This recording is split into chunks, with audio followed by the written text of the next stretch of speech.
Hey YouTube, it's JP Dillon. Welcome to part 5 of the Toshiba C321 restore. Now, one thing I did not do in this video was I didn't go through the process of replacing all the caps. I did that off camera. I'll explain why.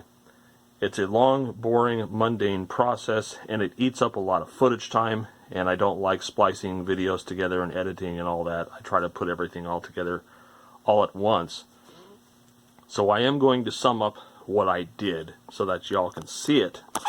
Just pop this out of its holder. So for the can that was over here, I took one of the clamps and I cut a grommet, and I wrapped the grommet around the capacitor so that it securely holds it in place. I also added some glue so that as the rubber softens with age, which it will, this will still stay put. The other two values of this can, which were the 22 microfarad at 350 volts, I've got two of them mounted here on this terminal strip, which, as you can see, has the appropriate resistor values and stuff properly grounded. One of the capacitor clamps did not survive, and when I tried to clamp it down, part of it broke. So that's why this one's zip tied to the chassis.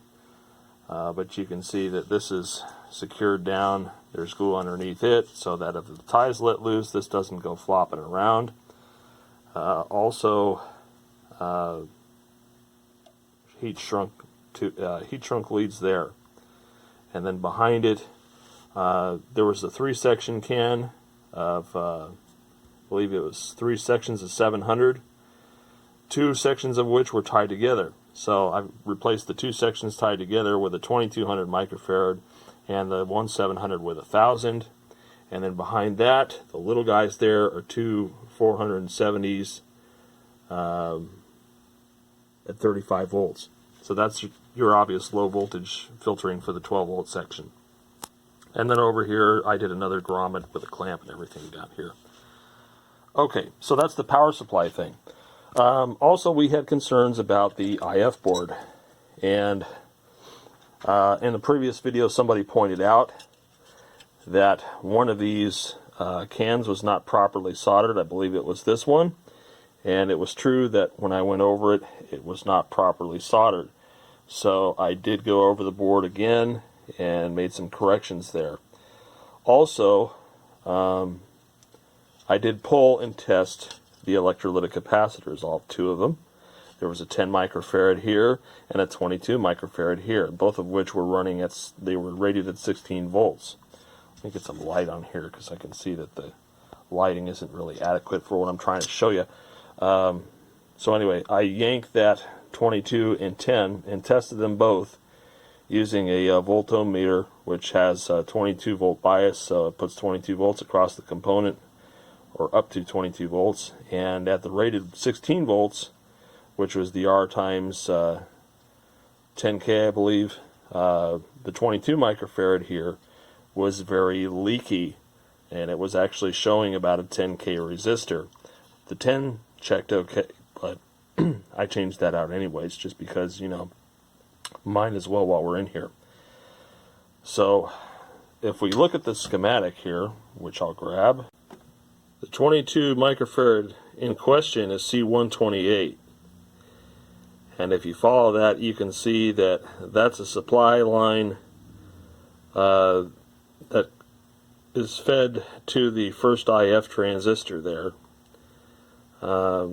That's a buffer. It's supposed to help provide the 2 volt bias to the base of the first IF transistor, and it also feeds the second IF can there in the collector supply for the second IF transistor.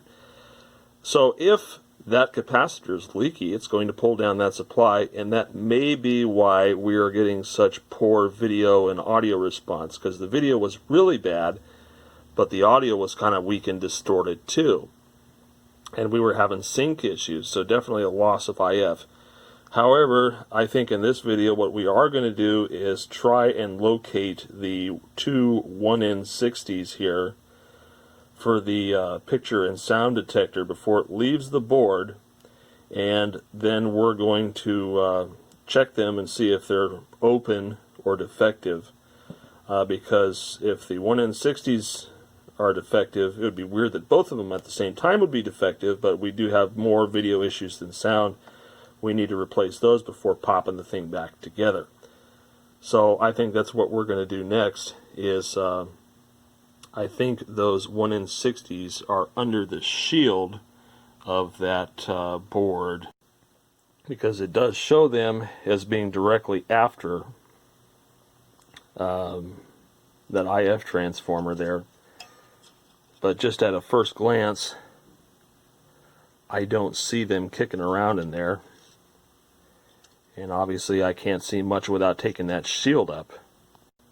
And according to this, the 1N60 is actually inside the IF can there, which that's going to be a pain. So I need to trace that to pin 7.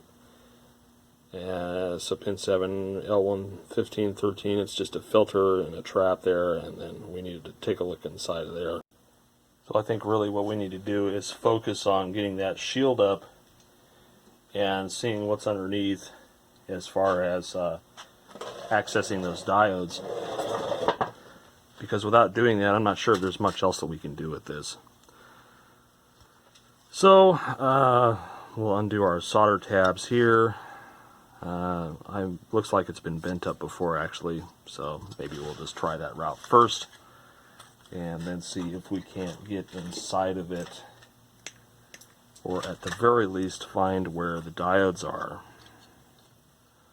Because I really, given the difficulty of taking this apart, don't want to have to take it all apart again if I misjudge what's happening here, because it's just not a very easy chassis to get out, as we all witnessed. So I'm going to undo this shield best I can here. And then we have this spot here, which looks like it just passes through.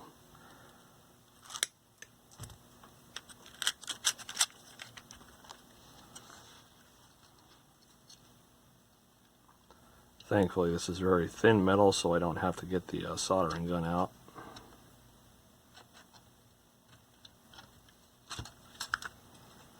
And let's see if we can pop this loose from underneath. Yep, there we go. And let's fold this up.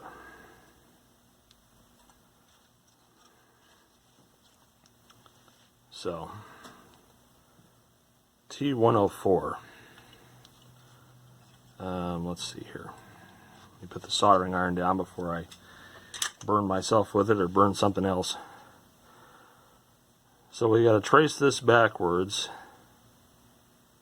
and pin 7, let's see here. Let's zoom out a little bit so we can see the whole board better. So pin 7 goes back through L115 and L113.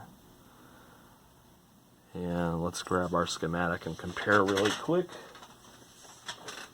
Make sure I'm not chasing my tail on this one.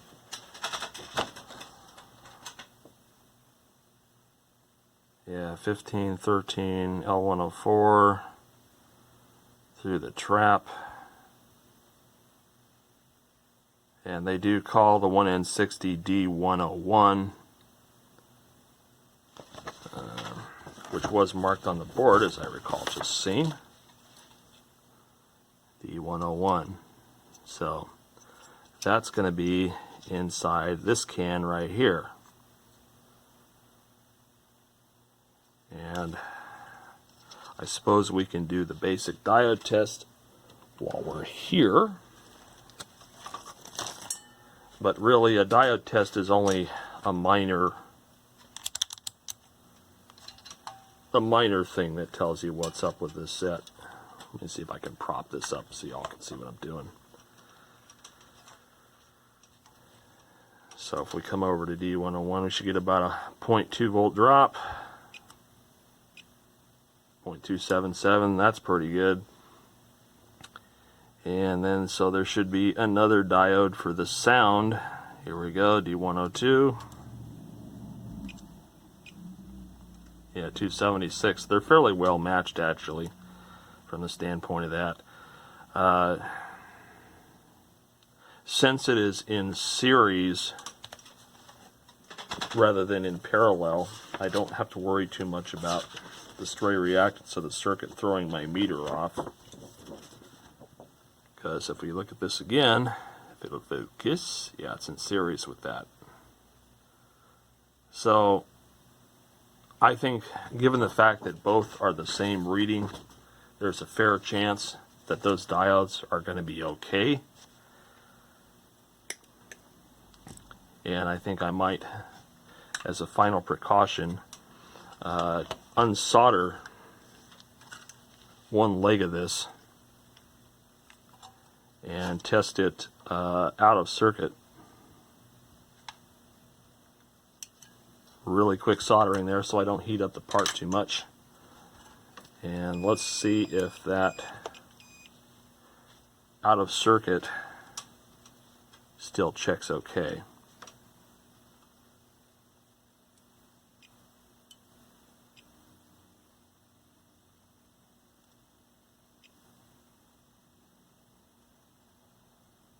Different reading. But that could just be because I heated it up, because it is coming back up again. So then the question is, if I lift the leg of the other diode, does it equally change and does it creep back up? And so we'll just solder the leg of this guy again really quick so as not to heat the part too much.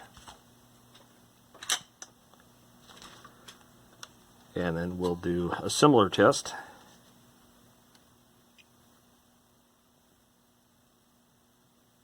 Yeah, so as you heat the part, its conductive value changes.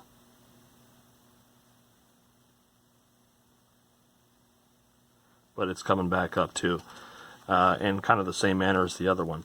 So I'm going to say that there's a fair chance that both of these diodes are fine, and the reason for our poor response was very likely due to the leaky capacitor in the supply line of the IF transistors. So now we're going to fold this back down and see if I can get that in the spot that it was originally. It's going to be tricky. Bendy flexy. I can move this out of the way now.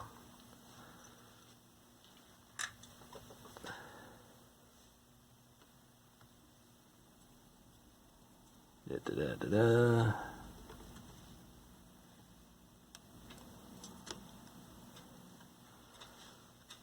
And let's solder these guys back in.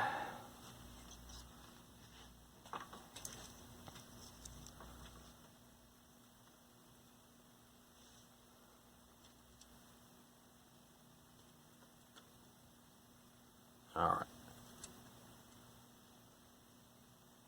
Do this guy once more.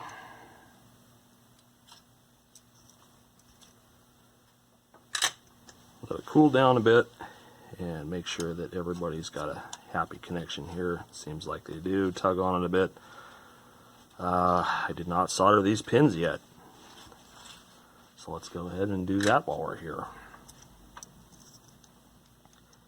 And then I think before we go nuts, I am going to power up the chassis without the high voltage sweep in it. So we're going to disconnect the horizontal out.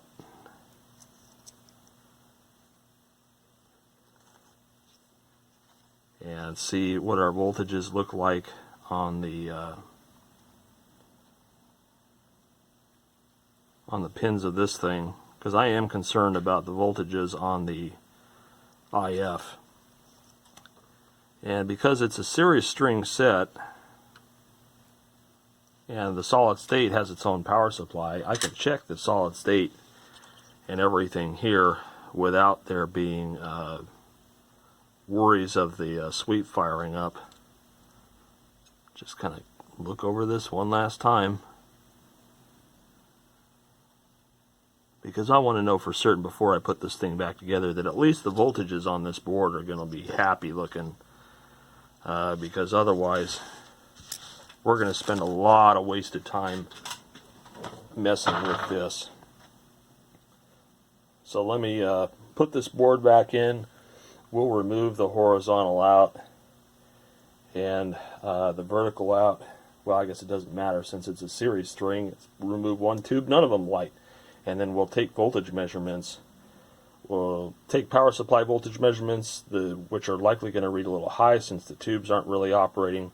But morally, I'm concerned with this and the 12 volt supply and everything on that IF board that's working. So let's get it back into the chassis and fire the chassis up. Okay, so I got the horizontal output tube pulled out, which will prevent any of our tube filaments from lighting.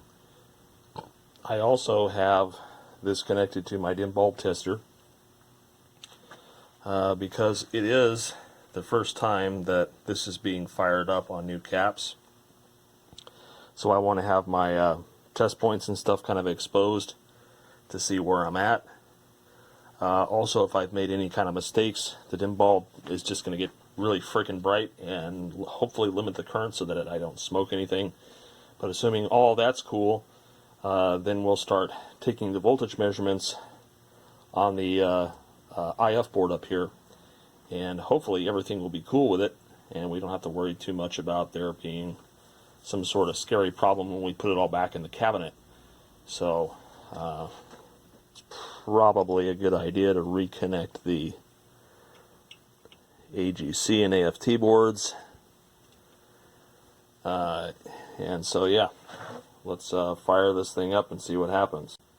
Okay, so I've got my meter up here, and we're hooked up to the isolation transformer since one side of this is on the side of the AC line, and my cheater is not polarized, so better safe than sorry.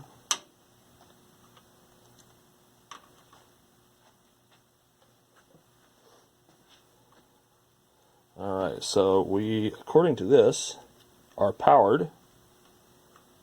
I saw the light get bright momentarily, and the neon light is in fact lit up. No filaments since our horizontal output's out. So let's take some voltage measurements here. 16 volts there, 14 volts there. That looks good so far.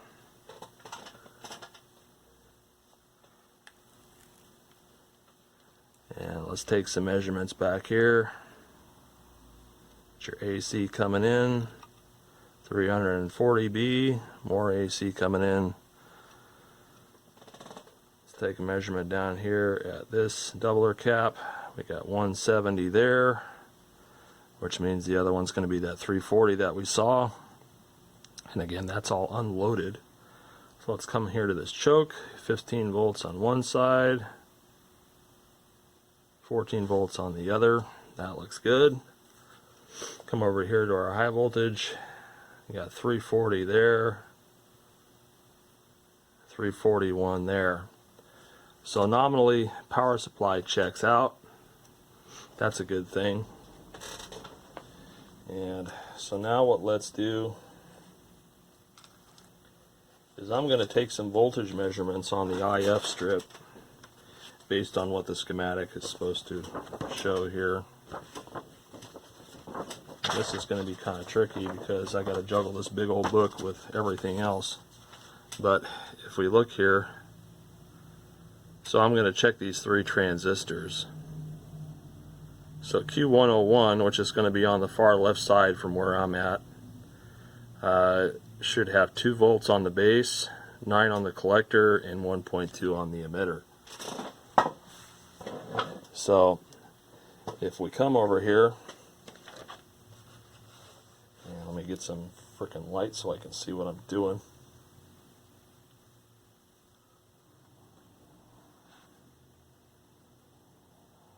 Alright, so do we have 2 volts on the base? 1.4. It's a little low. Should definitely be, it says it should be 2 volts. And then if I come over here to the collector, I got 13 volts. And I should have 9.4. So something's not conducting. And then if I come over here to the emitter, I only have 0.6 of a volt there. I should have 1.2 volts. So already we've got a problem. The fact that our base voltage is low and our emitter voltage is low and our collector voltage is very high, 4 volts high to be exact, that tends to suggest that that first IF is not conducting, or not conducting properly. So we got to yank that transistor and find out what's going on there. So let's move on and let's take a look at the second IF. Second IF, 2 volts on the collector, 2 volts on the base, 10 on the collector, and 1.4 on the emitter. So let's see if that's true of IF number 2. So on the base, again we've got 1.4. It's a little low. Let's look at the collector. 13, still a little higher than I'd like. And then on the emitter, we got 0.7.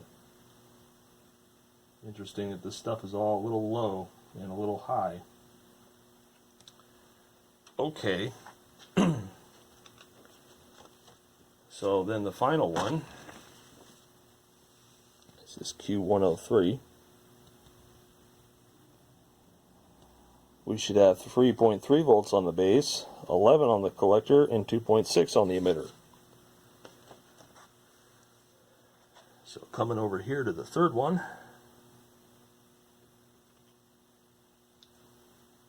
we've got 4 volts on the base. That's a little high. And we've got 14 volts on the collector.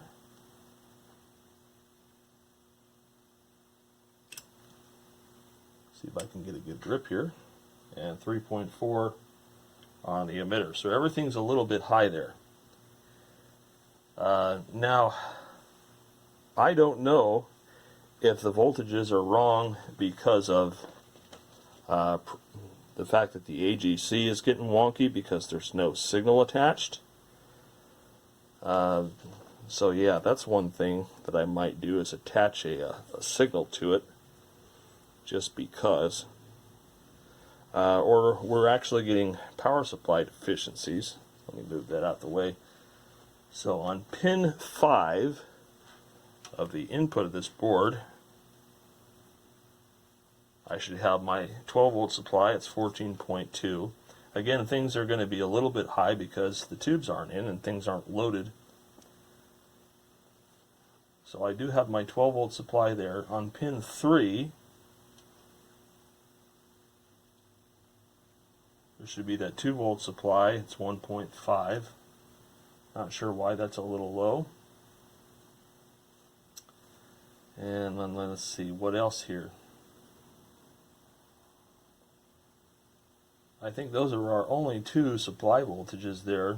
It's that 2 volt bias and the 12 volt B+. So let me grab a signal generator real quick and see if piping a signal into it helps the voltages for the IF at all. Okay, so I've got my signal generator hooked up now and running. And I believe we're on channel 4 here.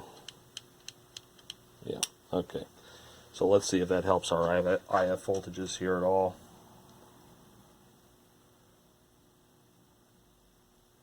Yeah, it doesn't change anything. Still got the 1.5 volts on the basis of those devices. Okay, so because that's kind of strange, let's see if we can look up our AGC board. Because the AGC board would affect excuse me, would affect the IF performance. So the AGC board, if Focus, focus, focus. There we go. The AGC board, which is this guy hanging out here. I did change the two electrolytics already. So out there we need to check the voltages on the keyer and on the AGC amp itself. And if the voltages are wrong there, then that will certainly affect our IF. Because in theory I should be putting a signal in here and these should be reacting appropriately. So Q104, which is our amp, we should have 10 on the base, 1.6 on the emitter, or 1.6 on the collector and 8.4 on the emitter. So Q104. Let's see if I can actually access this without too much difficulty. Yeah, so we got 13 on the base, 1.6 on the collector, and 11 on the emitter. That's pretty damn close considering all voltages are kind of high right now. So let's go over to Q105, which is the keyer. And on the base we should have 1.1, 0.7 on the emitter, and 0.4 on the collector. So on the emitter we've got 1.3. That's pretty high.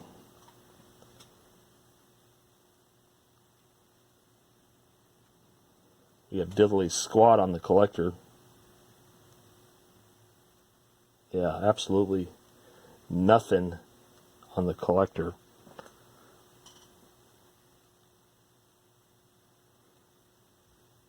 Five volts on the base.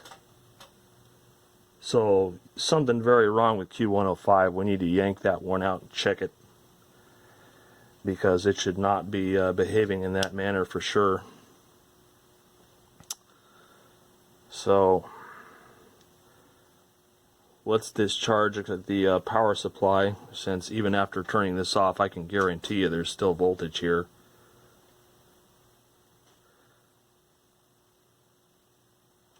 Unless that switch is shorted. Nope, it's not shorted. I just hit the AFT switch. And we're bleeding down, so that's good. Let's make sure the high voltage is bleeding down. Yes, it is. No sense in sticking your hand in and getting zapped for no reason. That's bleeding down pretty fast.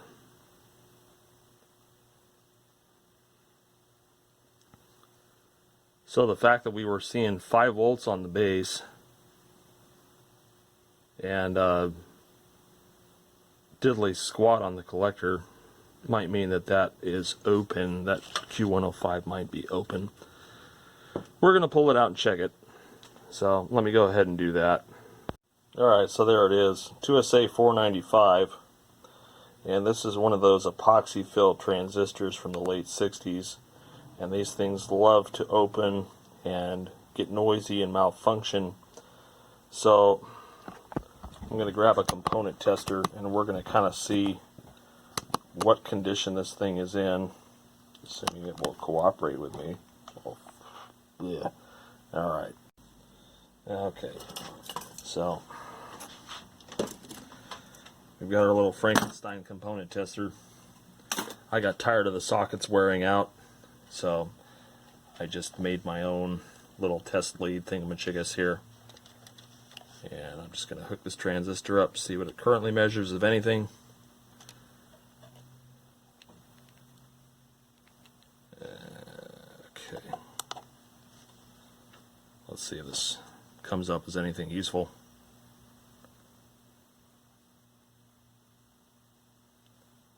So currently it says it's a PNP transistor with a beta of 128.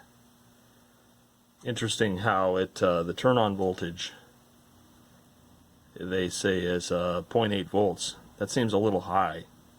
That seems a lot of high, especially since the AGC in question, there's going to be like 2 volts between the base and emitter junction. Well, anyway, that seems a little strange for that. Let me just compare with another. In fact, let me look up what a 495 is. At least I think that's what it was, 2SA 495, and see what the characteristics are, and then see if I can find something of equivalency to compare it to, and test that on here and see what it checks out as. Alright, so just taking a look. The 2SA 495 is kind of a little wimpy transistor.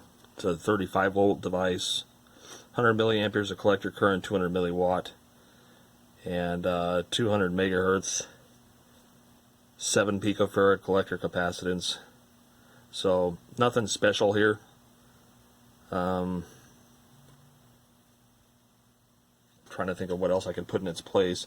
I have lots of 2SA 992s for audio purposes that are incredibly low noise, but I don't think the bandwidth is appropriate for those.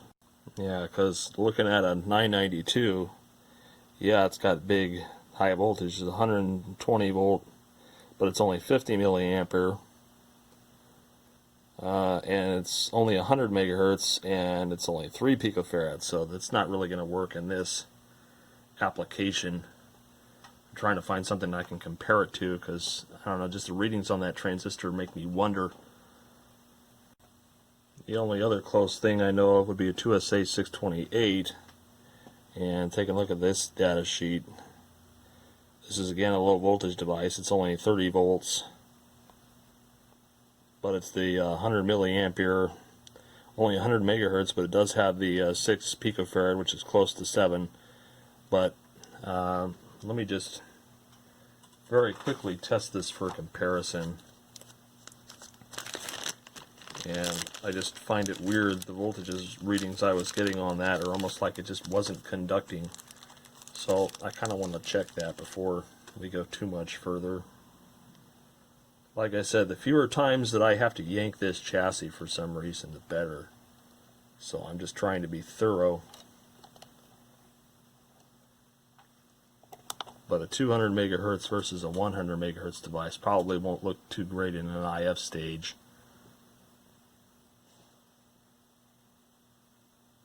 Yeah, this one tests about the same.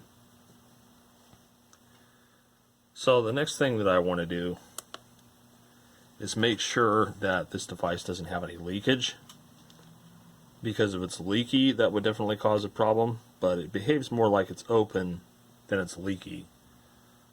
So, I mean, just let's do a quick junction test here, just because. See if you guys can see that propped up there. And base emitter looks good. Come on. Base collector looks good. And normally I don't see any leakage there, but this is only a fraction of the voltage that I can put on this. So let me go get the voltometer, and then we'll do some checks. So the thing about using the voltometer is that you can put a rather large voltage across the collector emitter junction to test for leakage. And so in one direction you should get some deflection, in the other direction you should get nothing. And if you get deflection in both directions, you've got a bad device. So collector emitter here, as you can see, we get no deflection here, but in the other direction we get a little deflection. So this is not leaky. And you know, going back to the AGC thing, it could be that the AGC is not working quite right. So we got a junction there, got a junction there. They're fairly close together. So this transistor is probably fine. So either there's something wrong in the circuit, or the AGC is misadjusted, or we've got something going on in the tuner and IF. But yeah, I think it's really just, we're going to reinstall this, reinstall the AGC board, just do some surrounding component checks just for grins and giggles and make sure that everything's kind of cool here. But it's a strange one. And the way that they have these boards installed, it's like really difficult to get to things. So let me just quickly make sure that nothing here is open.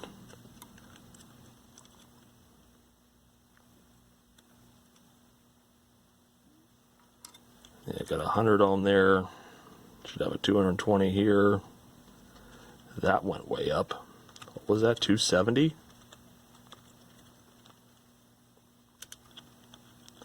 That's supposed to be a 220. 270, so we should change that. That's way out.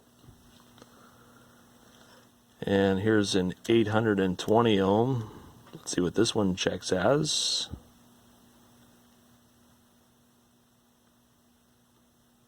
$340. So that's not okay, unless it's just my dirty meter probes. Let's mess around with it some more and see if we can get a more accurate reading. Nope, still high. So that's got to go. Or actually, wait a minute, am I being stupid? I think I'm being stupid. It's supposed to be 820 ohms. It's okay to read low because we're probably reading into a circuit. So yeah, time to wake up. Let's see, what are you? You're an 82 ohm, 85, that's acceptable. And then what's this guy here, like 150? No, he looks like about a 68 ohm, 680 ohm. Reads low, charges up, probably reading across that capacitor. So I'm not going to worry about that. 2.7K, 2.64, that's pretty good. Let's see, what are you supposed to be? Can't really tell.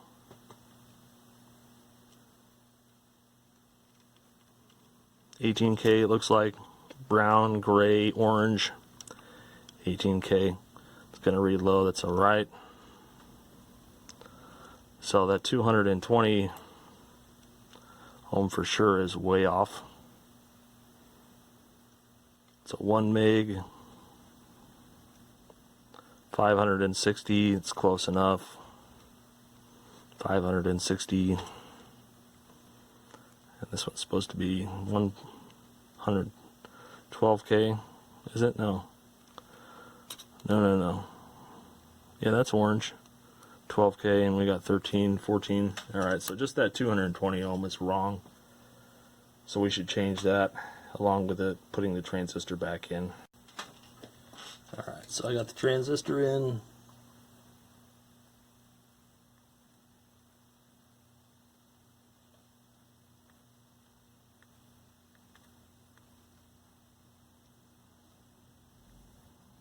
I'm going to play a little gymnastics here, twisting and contorting myself so that I can solder this in here. And then let's unsolder that other leg of that 220 ohm resistor that's reading 270. I don't know if that's enough to significantly change any of the circuitry. I don't think so, but it's out of tolerance.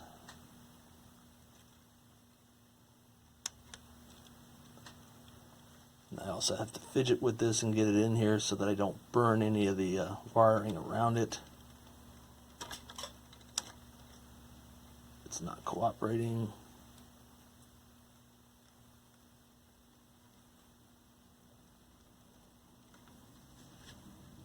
Okay.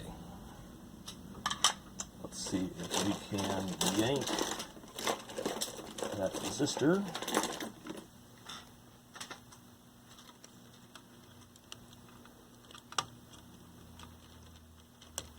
We'll also check and see if that coil's open or not. That little resistor there, that was measuring a little bit high. Does it still measure high? Yeah, 269. Alright, so we'll change that out. Let me quick see if this coil here is open or if it's good. 7.8 ohms, that's probably fine. Alright, let's get a new resistor. Okie dokie. So we got a nice little 1% metal film.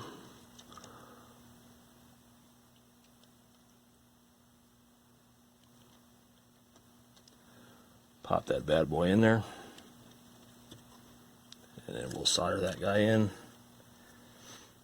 Yeah, put the board back. It's hard to really say why all the voltages are so off. It could be because I'm operating this outside of the normal confines of the cabinet with everything hooked up to it. So I may just have to bite the bullet and stick it back in the cabinet and then fire it up and see if we get any better results. Because right now I'm not sure that we're going to get much better results. We're just kind of doing what we're doing. So I think for now, I'm going to reinstall this board. I'm going to dig through my bag of hardware,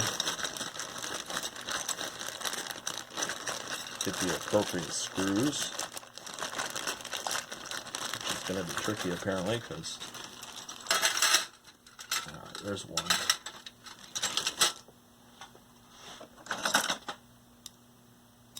Let me go ahead and put the AGC board back.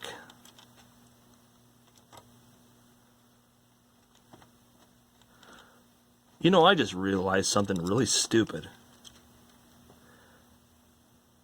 That was supposed to be grounded. There's no separate ground connection. It's supposed to be grounded right there.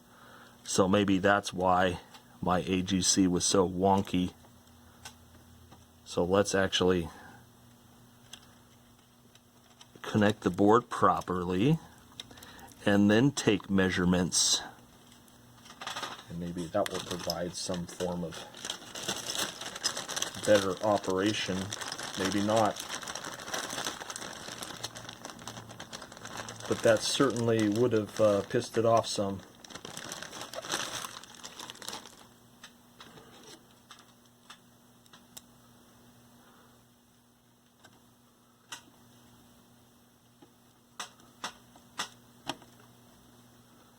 Alright, let's make sure those grounds are nice and secure.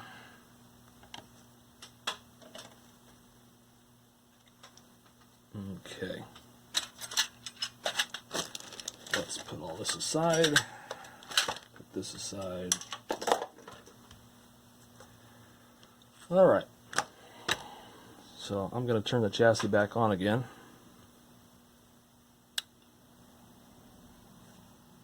And we're powered up. Let's take some more measurements. As soon as I can get my probe situated.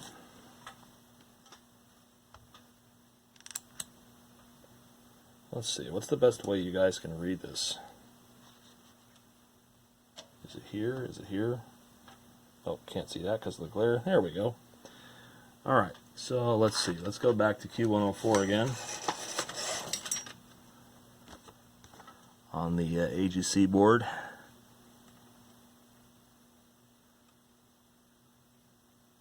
104, we've got 13 on the base, 1.6 on the collector. That's spot on. Base a little high, and we're at 11.5 on the emitter. It's supposed to be 8.4. Everything's a little bit high. Let's go back to Q105 here. Nope, we still got our 5 on the base. We got 0.2 on the collector. We're supposed to have 0.4, so it's a little low. And then on the emitter, we're at 1.3. We're supposed to have 0.75, so everything's still a little bit high. And let me come back up here to the IF. We got our 14 volt supply there, 1.5 volt test. All right, well, I think I'm just going to keep spinning my wheels, messing around with this. I think ultimately it's just time to dive into putting this back together. I think it's just time to shove it back in the cabinet and see what happens. I don't really like that approach, but given where we're at thus far, there's not a whole lot I can do. And what's even suckier is that when this thing is back together, I'm going to have like zero access to the IF strip for looking at it with a scope and stuff, which is kind of what I would want to do, is really look at it with a scope. So yeah, that kind of messes with my come on, hold on there. Kind of messes with my way of doing things. So, but for now, I'm just going to put this back together. And as I recall, when we first got into this, somebody had left screws out of this thing, which definitely tells me that there was some sort of issue with it before. And who knows, maybe that's why it got put aside, was because somebody just said, I'm tired of messing with this problem, screw it.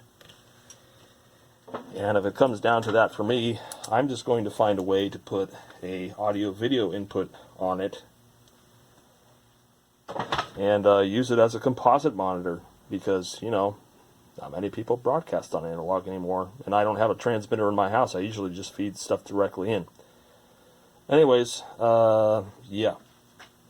So let me finish putting a screw or two back in the shield, and then we'll work on getting this back into the cabinet. Okay, so here now comes the fun task of trying to get the chassis back into the cabinet. We remember what fun it was taking it out,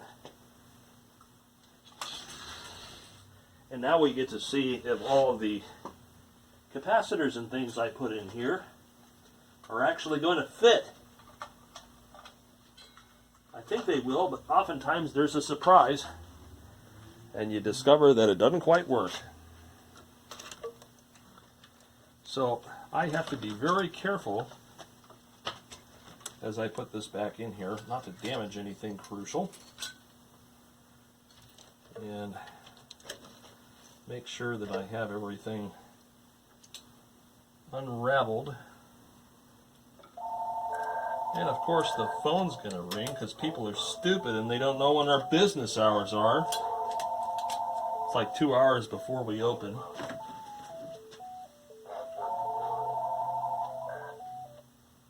Yeah, we're just... silence.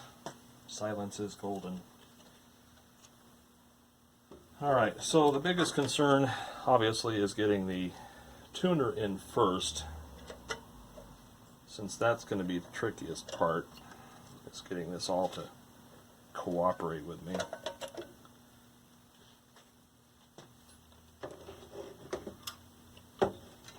And let's see. I do have the benefit of there being a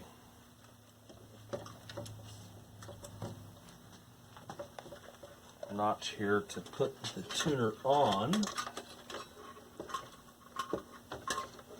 but I have to move this in far enough to get to it, and then I have to move in the control panel far enough in and get that situated.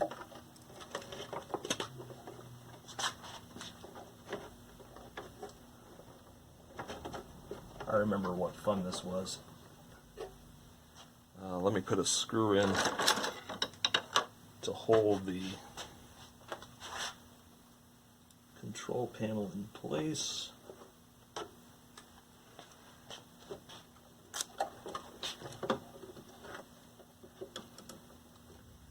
Oh, that took out the bottom one too. That was smart.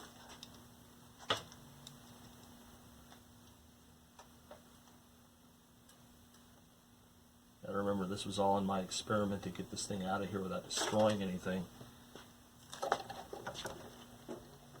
Alright, so the first thing I have to do is put the control panel in so that I have enough room to mess around with the tuner once that's in.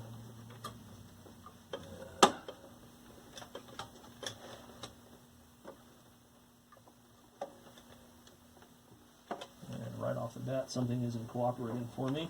That's great.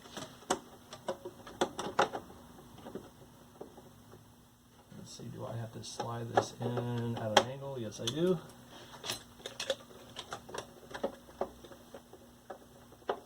Slide that in at an angle. Alright, the bottom screw is going to have to come out because there's no way I have enough room to get it in there with the screw in place. I think that's kind of how it was when we took the tuner out. Alright, let's slide that down, and now we can put the screw back in the bottom. And that should, in theory, give us enough room to deal with the control panel. Isn't this fun?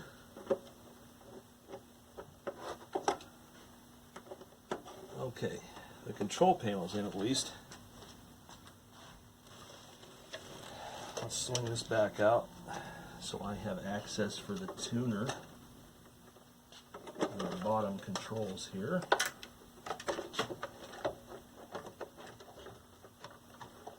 Gotta guide this bit of fun in here. And of course, that doesn't want to fit right either. No siree. And now I need to get another screw. Assuming I can find the one that I need. There we go.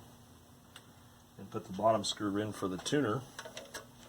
Which is going to require that we move the convergence off to the side. And swing this out more again.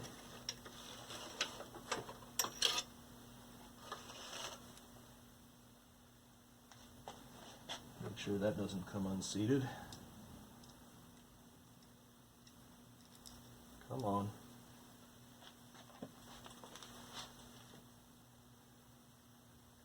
And the screw I need to get to is way back here.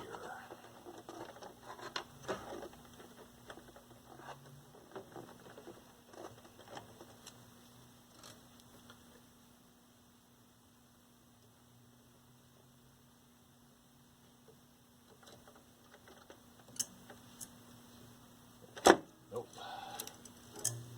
Didn't catch.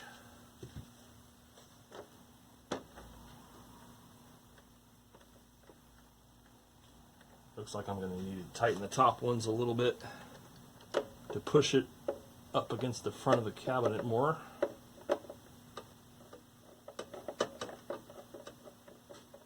But not tight enough that I can't move them.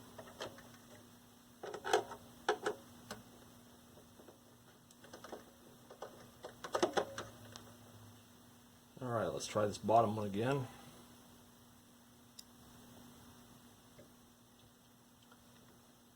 I like that comment from Tom. These are the type of chassis that lead a man to drink. I can see if you were doing this for a living back in the 70s, this would have been a very challenging unit to service. Still is. Okay, tuner's in.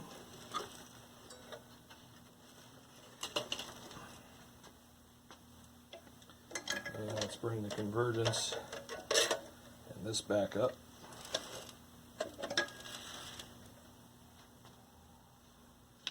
Let's tighten the tuner screw over here.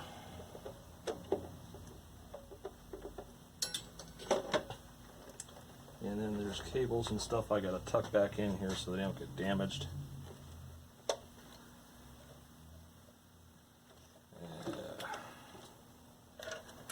Like I said, this is like going to test the tensile strength of everything in the set. Taking it out, putting it back in. Okay, let's clear this. That has to get remounted. Let's see if I can get it into the cabinet. Oh yes, and there's a bracket I have to put back on. this guy right here. Let's find the appropriate hardware for that. Here we are.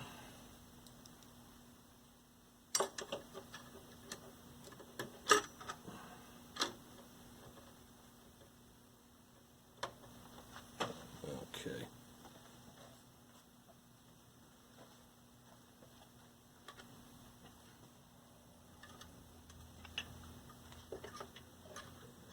This gets mounted here. Yep, just checking the fitment of that. And then you've got this shield here that we can't get that in until the rest of the cabinet's in. So now I'm going to start slowly walking the chassis in.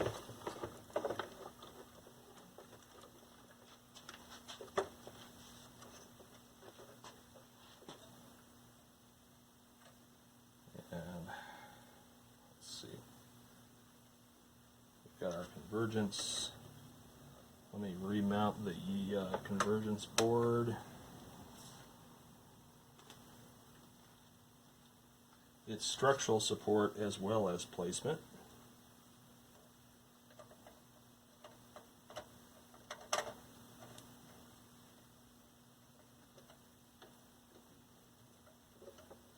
right. And if y'all are curious, I did clean the tuner before I put it back in here, because I figured that was kind of important.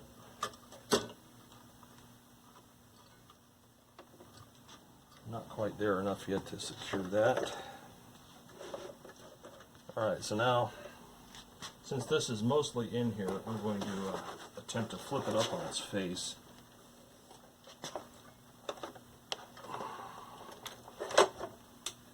Ah, bugger. The degaussing coil got caught underneath the chassis. That's what was preventing it from going all the way back in. So down it comes. I'll have to move this out a little bit again. Let's see if I can fish the cable up through here. Or if it's going to fight me.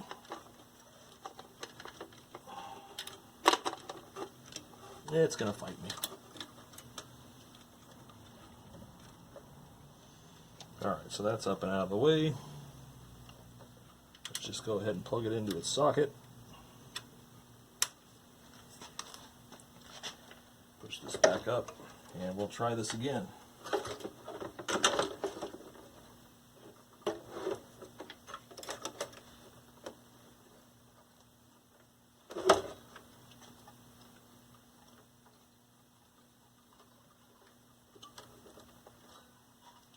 Worry about a lot of these metal parts that have fatigued, like that capacitor clamp breaking. What else is going to break when I put it back together, you know? Alright.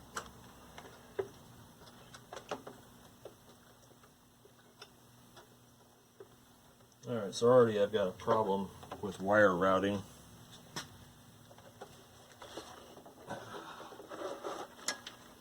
There's a shield that I think was supposed to go in front of wire as opposed to behind.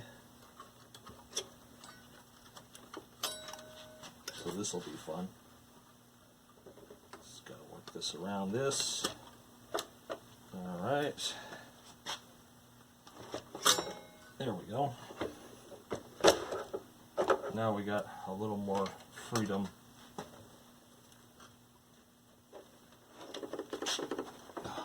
This thing weighs a ton for being such a small TV set. Alright. Make sure our bottom holes are lined up. Looks like they are.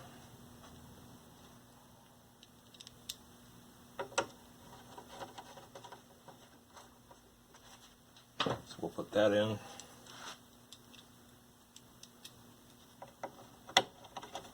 Put this in. That should at least hold it there.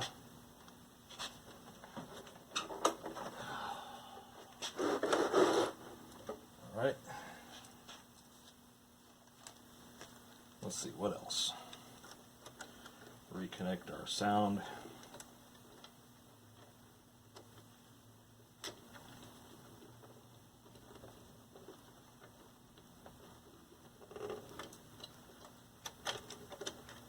And did something get pinched here because it's acting like there's not enough slack for the audio cable. So let's lift this up a little bit and see if I can get some more slack on it.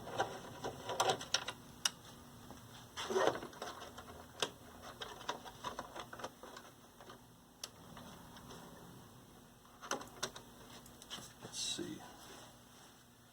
What have I done here?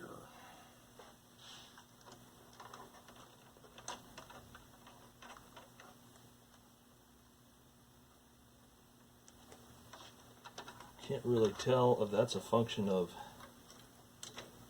me seating the tuner or not, but there's not enough slack there. Something in the audio cable's getting pinched, so I'm going to have to pull this up again. Fun. Okay.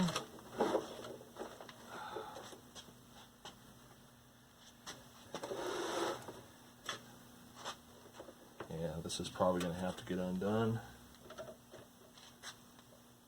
So I can swing this out because the cable is being pinched behind the tuner.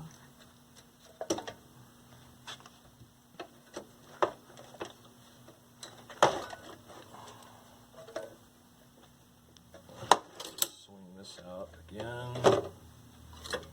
Spooky noises.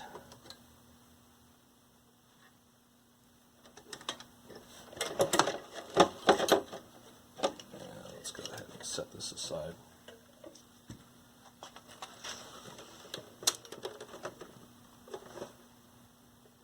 Yeah, something about that audio cable is being pinched.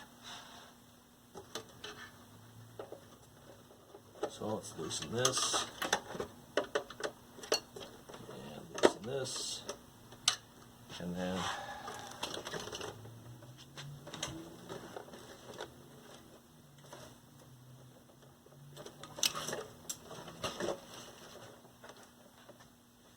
these are the real-time frustrations of servicing a compact vintage television.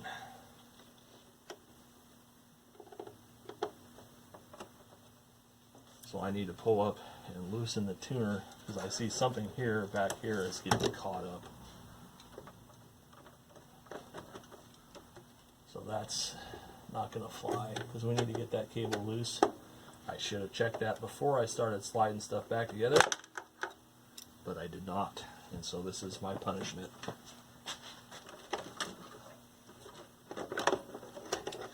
So now that I got this up and loose, let's pull as much slack as we can on that audio cable. Make sure it is out of the way. It appears to be. Okie dokie. And then I always have to watch this so that it doesn't tip over and neck itself,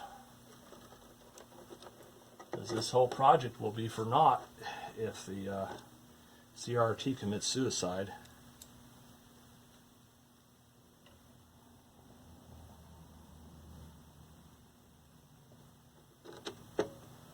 Alright, back together it goes.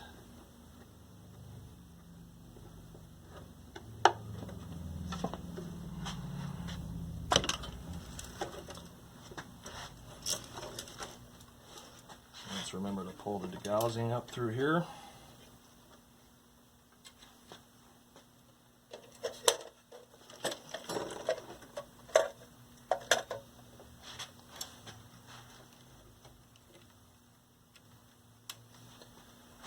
Alright, this gets routed around here. And then I got this shield to worry about again, which has to go behind the cable, not in front of. Let's move that out of the way.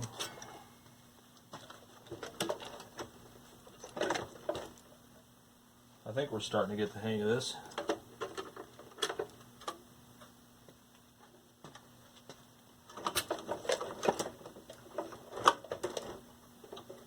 Alright. Put this back.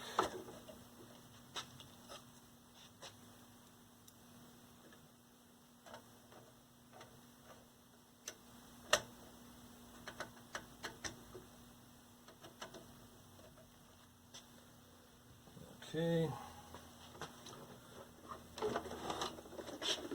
let's put it up on its face.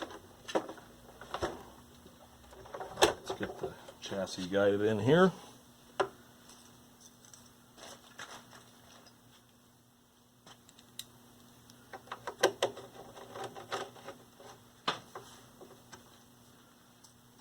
All right, and of course, I have lost the other screw. Oh, there it is. Probably crushed or destroyed the front grill. That'll make me happy. Alright, now we have enough slack for the audio cable. Let's put the CRT driver board back on.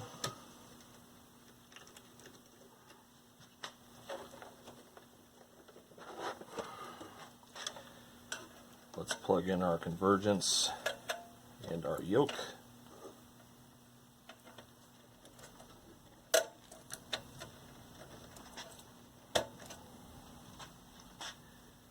And let's see here. There was the one I marked in blue, that was a different threading than the other chassis screws.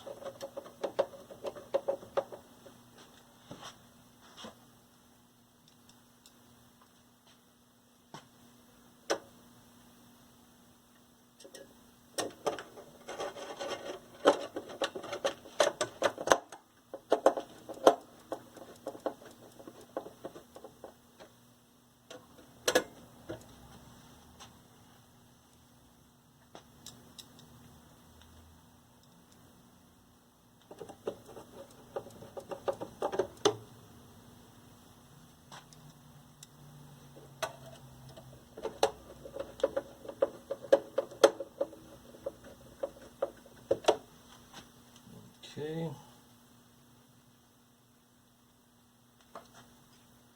Let's reattach the that's what I'm looking for. Let's reattach the shields and the antenna leads.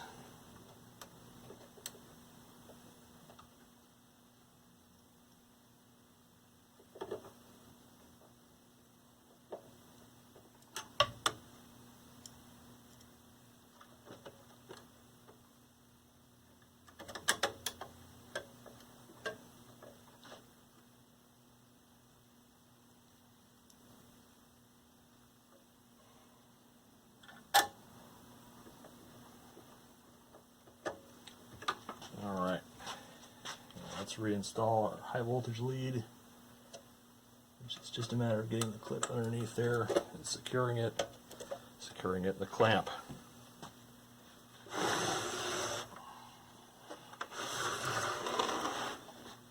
And then of course there's the knobs. And we've got our UHF there and there. Got our VHF.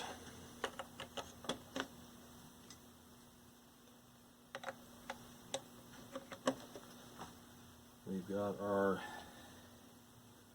volume and our contrast with our AFT. And then we have our remaining knobs. And obviously we've got our color intensity. We've got our vertical, our tint,